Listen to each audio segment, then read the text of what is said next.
हरियाणा के रोहतक में सचिन गोदा नाम के बिजनेसमैन की बदमाशों ने बीच सड़क पर फायरिंग करी और उनकी हत्या कर दी। इस मर्डर के बाद हरियाणा से लेकर राजस्थान तक सनसनी फैल गई है। अब इस केस में नया मोड़ सामने आ रहा है कि विदेश में बैठे गैंगस्टरों ने सचिन गोदा का मर्डर करवाया है।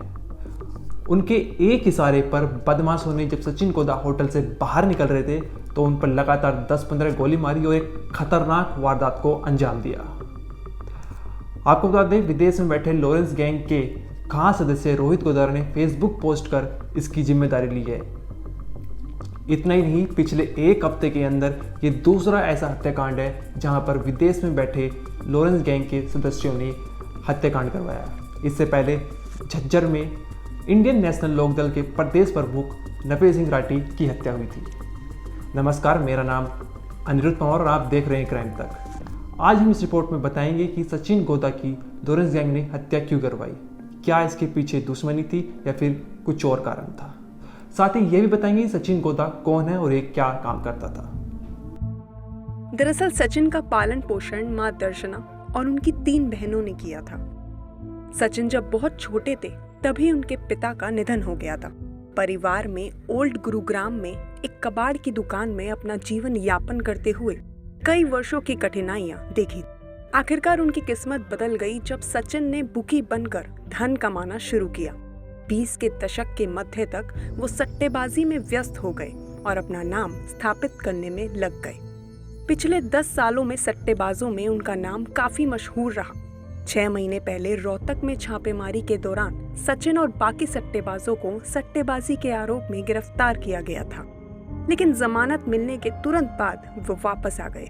एक रिपोर्ट के अनुसार सचिन ने क्रिकेट सट्टेबाजी से एक ही दिन में 18 करोड़ रुपए कमाए थे, जिसने उनकी प्रतिष्ठा के लिए चमत्कार किया। लेकिन सट्टेबाजी में इतनी बड़ी रकम कमाने के बाद सचिन गोदा लॉरेंस गैंग के नजर आ गए। सचिन गोदा दिल्ली एनसीआर में सट्टेबाजी के सबसे बड़े रैकेट में से एक का संचालन करते थे। सट्टेबाजों के बीच उनकी प्रोमिनेंट उपस्थिति ने कौशल चौधरी गिरोह का ध्यान आकर्षित किया, जिसके बाद सचिन का कौशल गैंग के साथ उठना बैठना चालू हो गया।